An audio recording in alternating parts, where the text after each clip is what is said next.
Tony, it's not easy to hold any opponent to 36 points, but particularly one the caliber of Clemson. What was the key to the defensive effort today, particularly with Isaiah on the bench for a long stretch? I thought in the second half that's some of the best defense we've played. They had a couple of, careless turnovers on their part, and we turned them into points. And I do, without Grantham, that's a huge blow in their first game. They were really good early. We had some breakdowns, so I want to acknowledge that because Brad has done a terrific job. They're well coached, but that's a hard blow. But in saying that, I don't want to take away what I thought our guys did, especially in the second half defensively. I thought they just were so active with their hands. Mamadi gave us a great lift, and everything was contested, and it was physical. They kind of punched us in the face a little bit in that first half. We were a little sped up, a little stretched out, and then we righted the ship and played some of, I think, our better defense, and they were a little fatigued. So, but I liked how our guys responded. Tony, it seems like it was a little bit later than usual than the team came out for the second half. What was your tone at halftime? Yeah, well, Jack was getting a stitch in his lip. That was one thing. So we're looking there like, where's Jack? And I'm talking, and he wasn't there. I said, can't they just glue it? I thought you were tough, Jack. You know what I mean? You could glue, you don't. No, he got that. I talked to him right when we came off the court, and I said, fellas, this, whether you like it or not or you realize it or not, this is what we call a blue-collar game. This is a physical game. That's how they play. They're going to bump you. They're going to play hard defense. They're going to screen hard. We have to do the same. You have to either respond to this. Nothing soft or fluff will work in this game. And so I dressed them to the start, and then I went into the coaches, so I think that lagged it a little bit behind. But we just talked about, can you find it within? And I like how our guys responded. But we talked about the defense. I thought we did a good job offensively in the second half, moving a little more and just letting it come and being stronger with the ball as opposed to a little impatient at times. Tony, what did Ethan tell you about Isaiah's back, and could he have gone back into the game if need be? I believe so, but again, Mamadi was playing so well. Dre was doing a real good job. Jack was physical, and I thought the lead kept expanding. And he didn't look like himself to start the second half. I think he fell, and I said, "Are you okay?" I didn't know if he was sick or whatever, but it was his back. So, and I haven't talked to Ethan or Isaiah yet to know exactly. But when I looked at the bench, he wanted to go back in, but why would we do that if we didn't need to? Hey, Tony, I know there's still a long way to go in the season, but what is about this team that's kind of special to you? 8-0 in the conference is pretty amazing achievement at this point.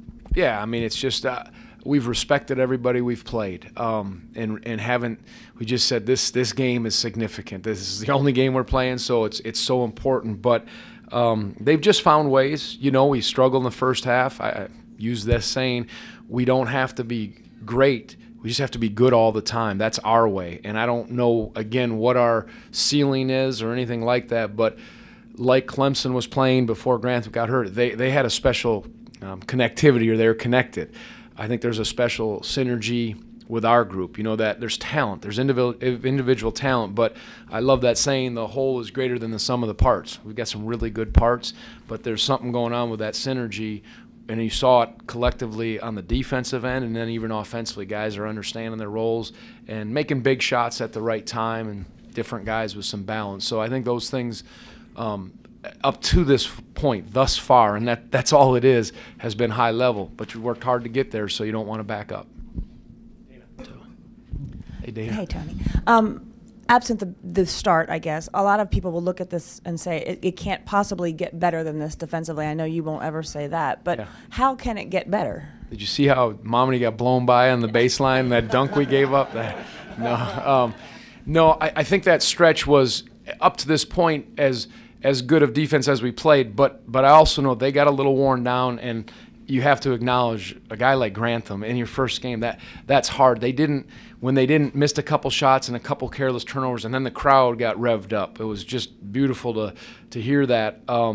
I think it is some of the best we've played in that stretch, but they just were, I think, a little out of sync. It's going to take them a little bit to find out how they have to do it, and they were good in the first half, but I also acknowledge that. So I'm very appreciative and thankful of the way those guys laid it on the line in the second half. Not in the first half, but they responded.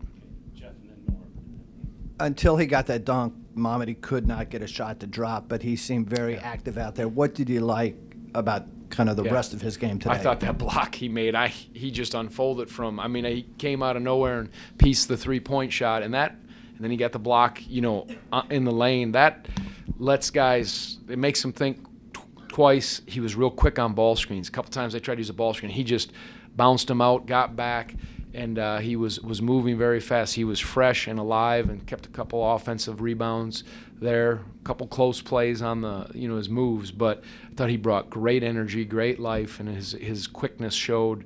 And this is the soundest he's been defensively. Sometimes he's a couple great plays and he's gotten out of position, but I liked the way he was moving and thinking tonight. Not that you didn't have a great deal of confidence before tonight, but this sets you up with a pretty nice boost going into a pretty large game on Saturday against a very different team. What kind of message do you think this sends kind of going into that one with 2 top 5 teams in the country?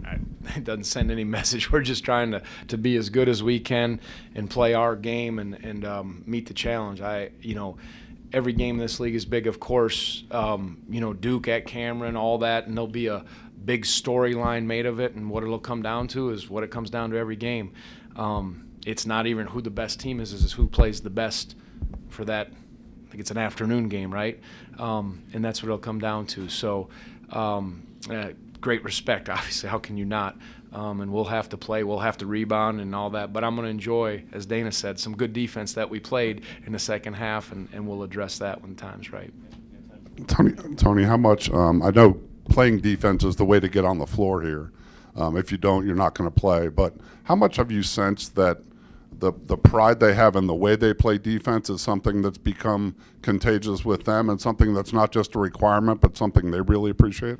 I think they know that's a good way for them, and it starts over every time. But just offensively, I mean, being sound, being tough, it's those things, and then using your individual abilities offensively, using your individual abilities defensively to show. But there are some cores or non-negotiables we always talk about, and when you're not fighting your team or your players, like, why do I got to be in a stance? I think it's been validated for them. That happened early in the time here at Virginia. Like, you can be off a little bit. Even at Wake Forest, our defense held us in there, or Georgia Tech it was, and that's been a great truth for us.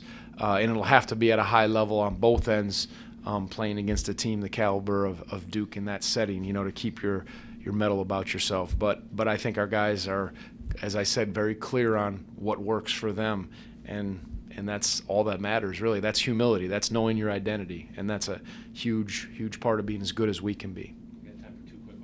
I forget what the other game was where Ty got the 2 first half fouls, came out and hit a bunch of threes in the second half, but it seemed like today he came back in. He had a good second half, yeah.